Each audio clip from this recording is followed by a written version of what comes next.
Hello? On the day of Viruganandi, just as we look at the benefits for planetary conjunctions, let's see the results for the midpoint of Rahu and Ketu. Now, what is the midpoint of Rahu and Ketu? From the position of Rahu, count 4 houses, and from the position of Ketu, count 4 houses in the anti-clockwise direction. Some people might get confused by this. For the sake of logic, let's just say it's like the clock's hand. It's 21. So, the place where these positions of Rahu fall is what we call the midpoint. If there are any planets in this position, then the significations of those planets, their organs, the qualities of that planet will affect the native. This is a basic principle of Virukunandi Nadi. Now, if you look at this chart, Rahu is in Cancer and Ketu is in Pisces. The moon is at the midpoint between Gemini and Rahu Ketu. This has a particularly strong influence on them. We can take this as an example. So at certain times Ketu is at the midpoint. They say that Ketu activates the moon's midpoint, but in experience it is Rahu that gives more significant results.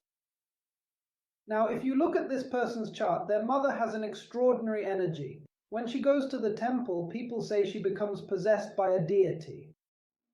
She has completely developed the habits and behaviors of a spiritual medium. When some members of this family become famous, they experience mental disturbances and end up taking a lot of sleeping pills for a period of time.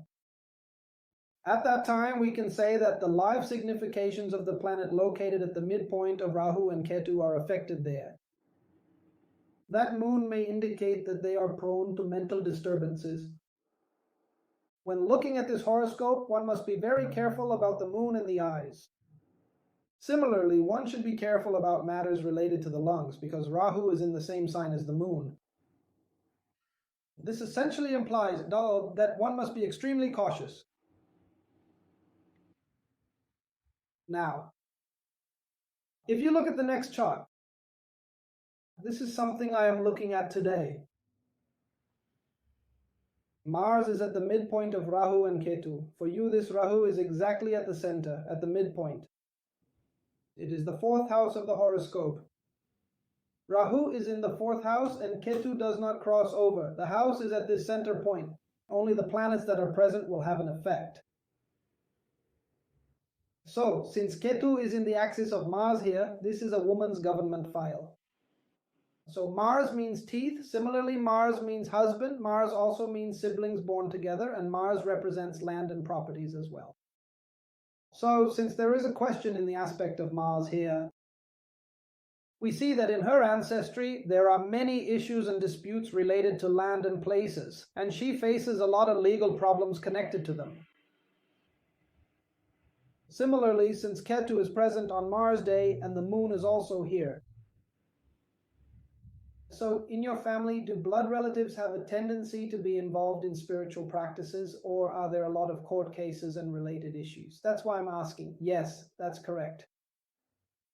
Similarly, when Ketu is in conjunction with Mars, it brings downfalls for the husband. Some injuries may occur. These are the kinds of effects it has.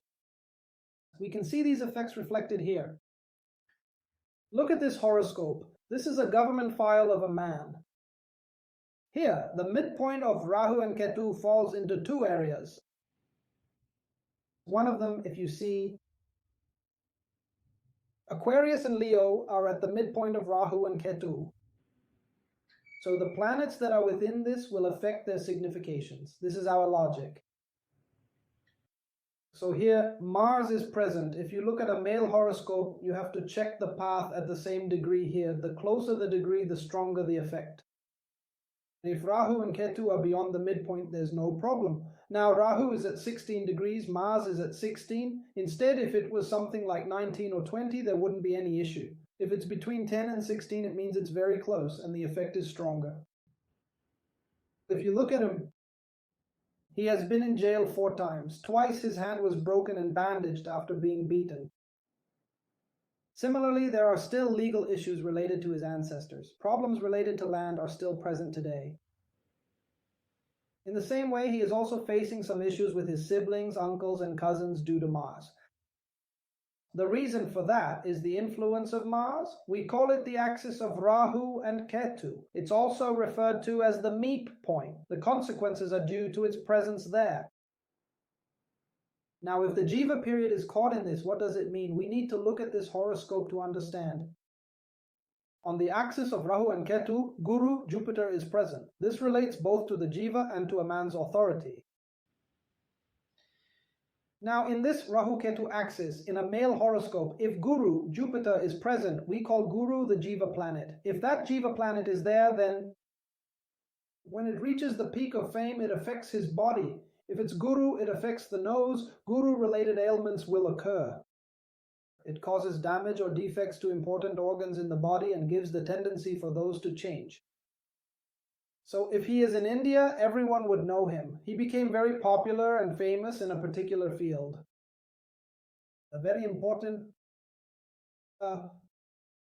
What happens with Suchu is that during the periods when one is supposed to enjoy a position or experience something, this Guru who is situated between Rahu and Ketu, his body gets affected. The organs in the body are affected, and even after organ transplant and advanced treatments, his body does not recover. In the end, his life journey comes to an end with death. So, at the midpoint of Rahu and Ketu, it is a matter of life and death. If a man has Guru or a woman has Sukra, Venus, they need to be extremely careful about their physical health. That is the basic principle of this Bhrigu Nandi Nadi. Some people are doing well. For them, the combination of the Dasha, Antardasha, Lagna, and the Lord of Lagna is favorable.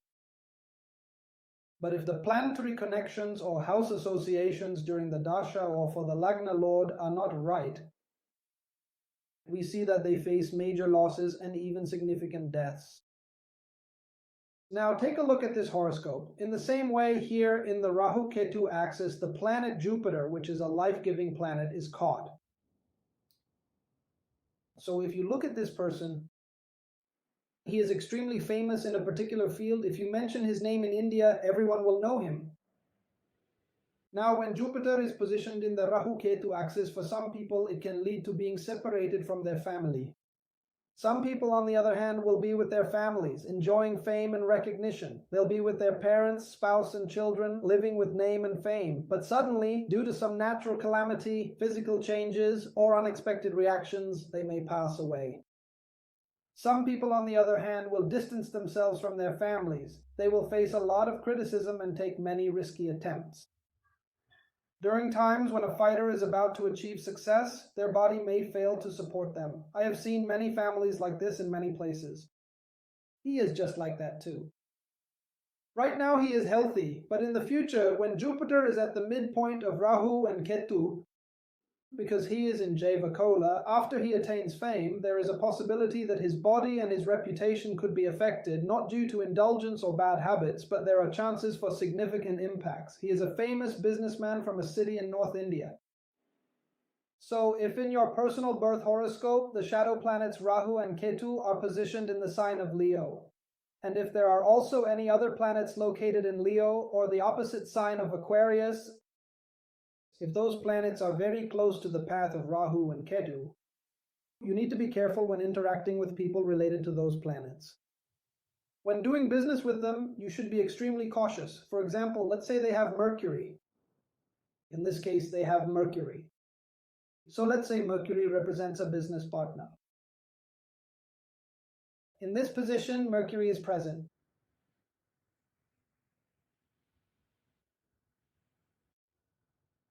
If Mercury is present, it means Rahu's midpoint is where Mercury has entered. So in this position, Mercury is at the midpoint of Rahu and Ketu. This means that they need to be extremely careful in business partnerships. They will be cautious when it comes to handling their income and expenses. So what if Venus comes into this position? If this is in a woman's horoscope, she should be careful about her physical health. If it's in a man's horoscope, then his sister, wife, or daughters. Basically, in anyone's horoscope where Venus is associated with Rahu, Ketu, or aspected by Saturn, they are definitely going to be affected. That's what it means. If at this same position the Sun is at the midpoint of Rahu and Ketu, then one must be extremely cautious in political and governmental matters. After this person is born, it will bring many troubles, sufferings, sorrows, and pains to the father. The father's death or the father leaving, if such events are to occur, what does it mean? It means that according to the planetary positions, the significators related to that particular plan will cause suffering after the native is born. That is the basic idea here. If you have any thoughts or experiences regarding this video, please leave them in the comment box. Thank you.